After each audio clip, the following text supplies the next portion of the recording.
the now famous Jungle Room sessions took place. You bet. What memories do you have of doing Elvis's last recording session, really? Well, it really was, yes. Craziness there at Graceland. He was, as I recall, his mood was so high and excited about recording some more that anytime any of his moods, if he was down, it affected all of us, we'd be down. Why, I don't know, but it was infectious. Yeah. And when he was up, the same thing. And he was very up. And RCA had pulled a truck around the back of Graceland, you know, to record. Jungle Room, actually, if you look at it today, it doesn't look like it'd be big enough to hold. That's right, yeah. The musicians and the singers and all that. But if you move enough furniture out and around a little bit, there really is.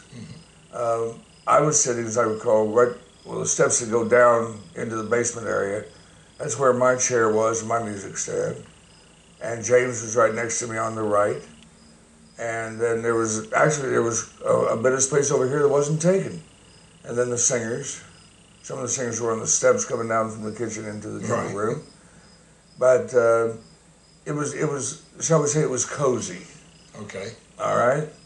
Cramped would be a better word. But that felt good to Elvis because he felt closer to us, and he did his best when he was close to the people that were working for him and making his music for him.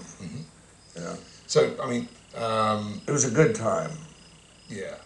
I mean, there are people in the past, I don't mean to swear, but Lamar Fike has indicated... Interview's over. You said the wrong word. Okay. They've indicated in the past that during those sessions, Elvis was impossible to work with, arrogant, rude, nasty. So what's the truth? The truth is that if any of that was true, it was directed at Lamar and people who were charged with the same job as Lamar. No, he was not rude and nasty or hard to work with. He was the easiest guy. He was the easiest person I ever worked for in a studio ever, and I've worked for some of the best. Yeah. And I also worked for the best, meaning Elvis Presley. No, he did, I'm sure what Lamar is, or some of them were talking about is the fact that when there was a playback of a song and Elvis didn't like the way it sounded and he'd ask us to do it again, we'd do it 3 or 4 times and the same sound came back to his ears. And I'm sure Lamar is referring to the time that Elvis went running upstairs to his bedroom and came down with a 12-gauge pump gun and said he was going to blow the speakers away and that he was going to start on the truck outside. You know, well, cooler heads prevailed, like Felton, saying, now put the gun down, come on, let's make records, you know, everything's going to be all right. I'll get it straightened out, don't worry about it. But it was a scary time. Now, I'm sure, because like everything else about Elvis that was negative, gets blown out of proportion. Yes, he did come down the stairs with an AK-47 and a 12-gauge pump gun. Yes, he did, and he threatened to blow up the speakers. Yes, he did. But he wouldn't have done that with all of us around, all of the girls and the singers and us, because he would do nothing to hurt us. But he was trying to make a point, you know, to these incompetent people that were working the truck. They couldn't get the sound. And why couldn't they get the sound, Lee? Because they didn't know Elvis. Had they let Felton go out there and set things, everything would have been just fine. But that was the only downtime during those sessions. Would you share with us your memories of August 16th? Yeah. You're asking a lot here, but I'll do that. August 16th, we were ready to leave for the beginning of the next tour that he was very excited about. He told us prior to the June concert tour that he was looking forward to doing more. I knew he was lying though because he didn't feel good. Not actually lying, but he didn't want us to feel bad. But August 16th, all of us from the Los Angeles area that were part of the show went to the airport out of West Imperial Terminal. We got on the show plane. And we took off and we were ready to go. And we take off to Las Vegas and pick up Joe Gercio and the orchestra that would travel with us. And and we take off again, and everything's going just great. We're having a good time on the plane. Everybody's laughing, talking, we're drinking, we're having a good time.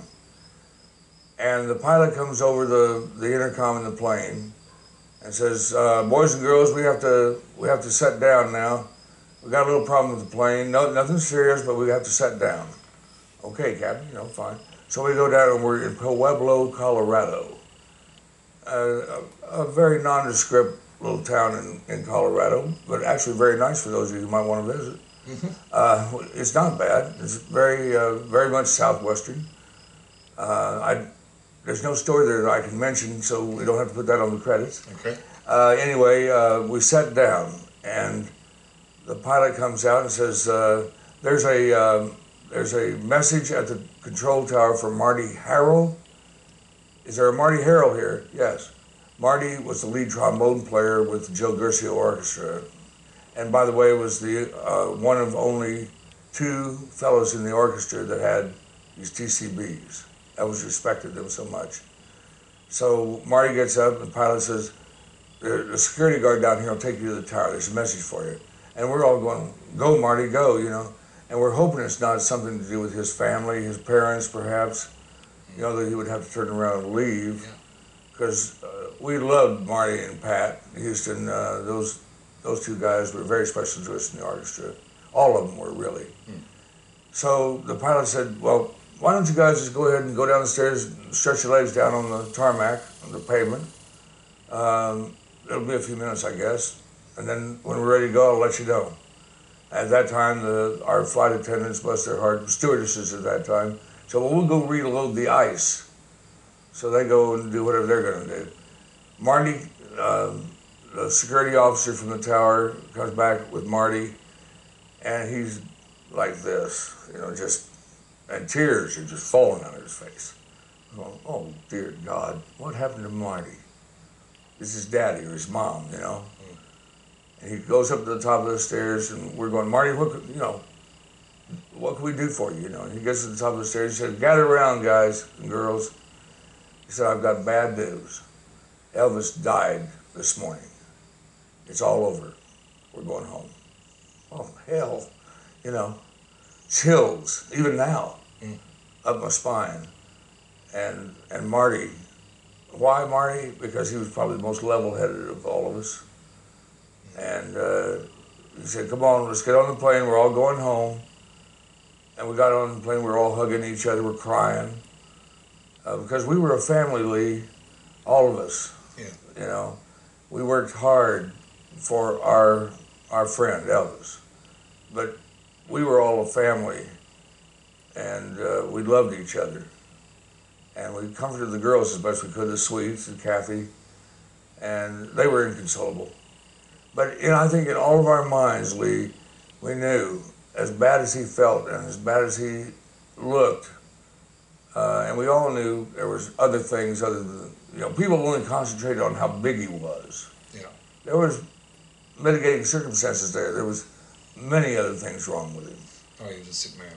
Yeah. And he was loading himself up on painkillers. He was in such pain.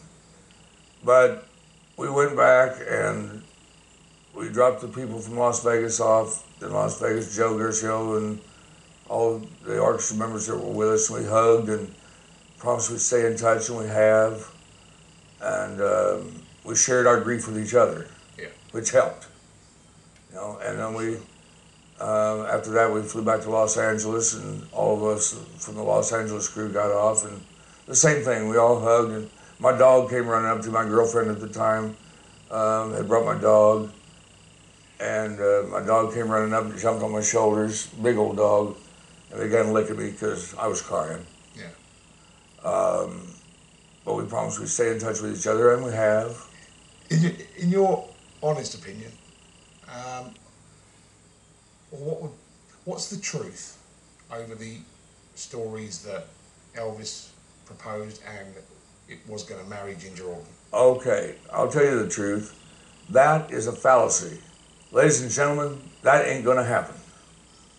Wasn't then at all. As a matter of fact, Ginger was on her way out. Right. He had told us, "I can't stand her. All she does is spend money.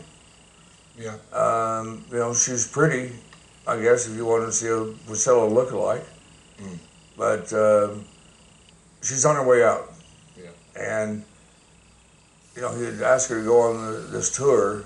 And she said, I don't want to go on the tour. You know, I got things to do here with my family. I got things to do. Well, she was seeing other guys, by the way. Right. And that was, it said, that's it. That's it. You're gone.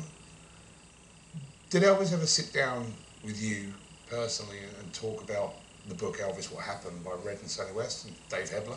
Yeah, we did have a conversation. I remember the first time that I'd even heard of the book. We were in Graceland. We were doing some recording, hopefully just for filling things on an album. And taking a break, the Sweets were sitting over here, and James Burton and I were here. And Elvis came over and sat next to the Sweets, and all of a sudden he was in tears. And we're thinking, what's wrong? What happened? And Sylvia hugged him and said, what's the matter, honey? You know. And said, they've written a book. Who's written a book? The guys. They've written a book.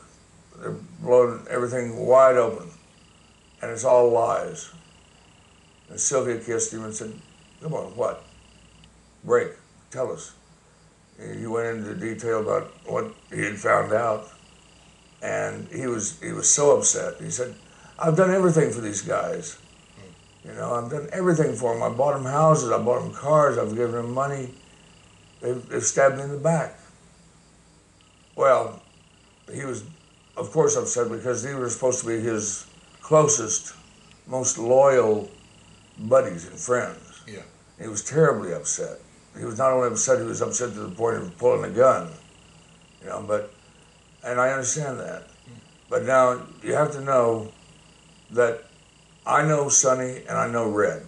I don't know Dave Hebler that well, but what I do know I don't much care for. Mm-hmm. I've known Sonny, I knew Sonny many years before I ever started working for Elvis. They did write a book, but it did not turn out the way that they had intended. Yes, it was intended to shock him into reality. But it was Hebler that went and got that idiot from the National Enquirer, Steve, whatever his name was, yeah, to turn it into a sensationalism thing and to blow everything out of proportion. And they did. Many of the events in the book did happen. I was there at some of them. But they don't tell you what led up to the event.